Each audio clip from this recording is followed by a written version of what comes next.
Saudara yang kasih dalam nama Yesus, biarlah semua kita dipenuhkan Tuhan dengan kuasa Roh Kudus. Karena semua kita adalah laskar Kristus. Dan Tuhan telah menentukan kita untuk menang dalam peperangan rohani bagi setiap anak-anak Tuhan. Tuhan bukan hanya mengendaki pada setiap anak-anaknya menang, tetapi Tuhan sudah menentukan bahwa setiap anak-anaknya pemenang.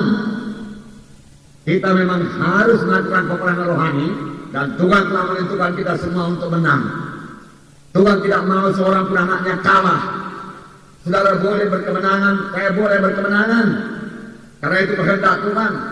Dan Tuhan telah menyediakan segala sesuatu yang kita butuhkan untuk menang melawan musuh kita. Bukan musuh kita yang menang, kita yang mengalahkan musuh kita. Dan musuh kita itu saudaraku bukan darah dan daging, bukan manusia, tetapi musuh kita itu setan iblis, roh jadi udara. Firman Tuhan berkata, penguasa-penguasa jadi udara. Tetapi ingatlah satu perkara, mereka itu telah dilucuti saudaraku. Firman Tuhan berkata demikian, dan kita bisa mengalahkan mereka, kemudian merusakkan pekerjaan mereka, kemudian kita merebut jiwa-jiwa untuk Tuhan Yesus. Nah, saudara yang kasih dalam nama Yesus, mari kita melihat bagaimana sempurnanya saudaraku laskar Kristus ini. Dan ini terjadi pada akhir zaman. Semua kita tahu bahwasanya kita hidup pada akhir zaman. Waktu-waktu kita sedikit, dan dalam waktu yang sedikit ini saudaraku, Tuhan mengendaki kita memperoleh satu kemenangan yang besar. Dan maksud Tuhan disampaikan di bumi ini. Dan untuk menyampaikan maksud Tuhan itu saudaraku, Tuhan hanya dapat memakai saudara dan saya. Tidak ada alat Tuhan yang lain, saudara. Hanya saudara dan saya, yaitu anak-anaknya yang sudah dia tebus, yang sudah dia selamatkan, dan yang dia lengkapi dengan memberikan Roh Kudus kepada saudara. Saudara sudah dipenuhkan dengan Roh Kudus. Firman Tuhan berkata, Roh Kudus itu kuasa yang ditakuti musuh, saudara. Roh Kudus, saudaraku, ada kuasa. Setan takluk kepada Roh Kudus, setan takut kepada Roh Kudus, saudaraku. Dan Roh Kudus itu sudah ada dalam saudara. Biarlah saudara bergerak dalam pimpinan Roh Kudus, maka dalam hidup saudara akan merusakkan banyak pekerjaan setan. Saudara tahu banyak pekerjaan setan di dunia ini. Firman Tuhan berkata, setan itu datang hanya untuk mencuri, membunuh, membinasakan. Dia merusak, saudaraku. Yang baik dari jahat jadi jahat, saudaraku. Yang jahat kalau boleh dia bunuh, saudaraku. Setanlah yang memberikan penyakit, saudaraku. Setanlah yang membawa peperangan, pertengkaran, saudaraku. Setan yang menyuruh manusia saling membunuh satu dengan yang lain. Setan yang menarik manusia ke neraka, saudaraku. Setan membutakan mata rohani jiwa-jiwa, saudaraku. Dan kita ini telah disuruh Tuhan untuk merusakkan pekerjaan setan, saudaraku. Dan kita bisa merebut jiwa-jiwa ke kerajaan surga. Nah, mari kita lihat terlebih dahulu tantara ini dalam Yoel pasal 2 ayat 7 sampai 11. Yoel pasal 2 ayat 7 sampai 11. Mari kita baca bersama-sama mulai ayat 7.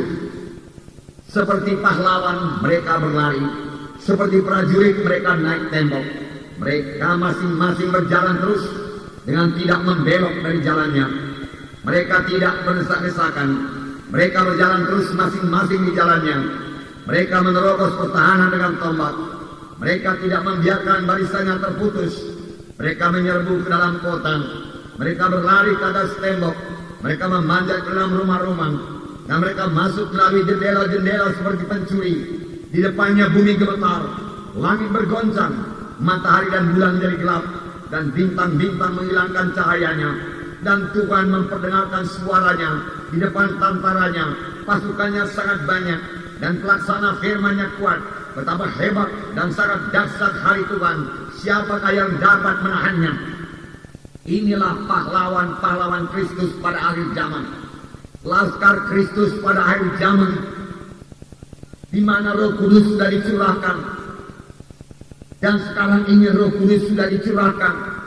Sebab dalam ayat 28 dikatakan, dalam Yoel pasal 2 ini juga ayat 28, Roh Kudus dicurahkan. Saya membacakannya kepada saudara. Kemudian daripada itu akan terjadi bahwa aku akan mencurahkan rohku ke atas semua manusia. Maka anak-anakmu laki-laki dan perempuan akan bernubuat, dan orang-orang yang tua akan mendapat mimpi, dan teruna-teruna akan mendapat penglihatan-penglihatan.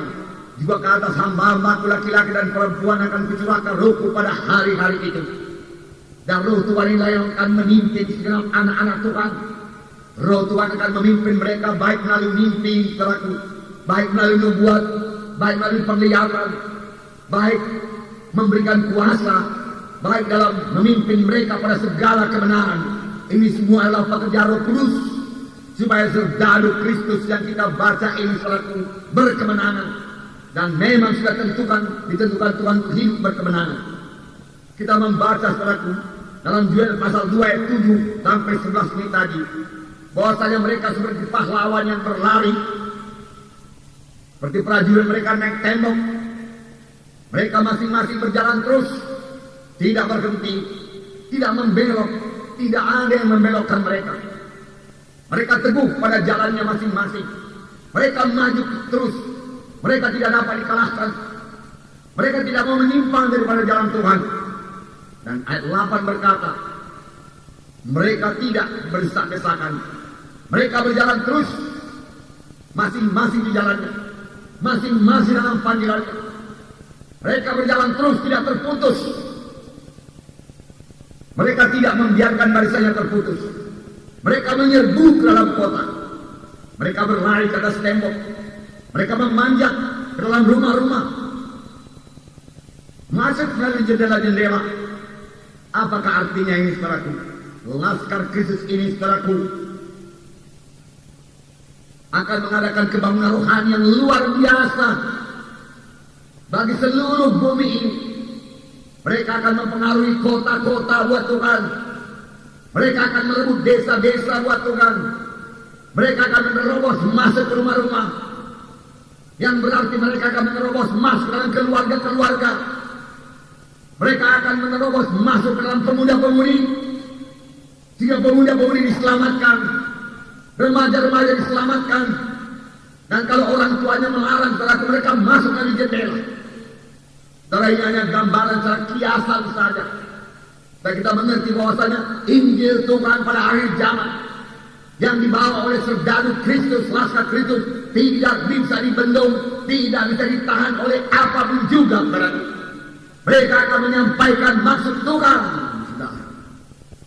Siapakah laskar Kristus ini, saudaraku? Saudaraku tidak lain daripada saudara dan saya. Dan ini terjadi sebagai akibat daripada pencurahan Roh Kudus.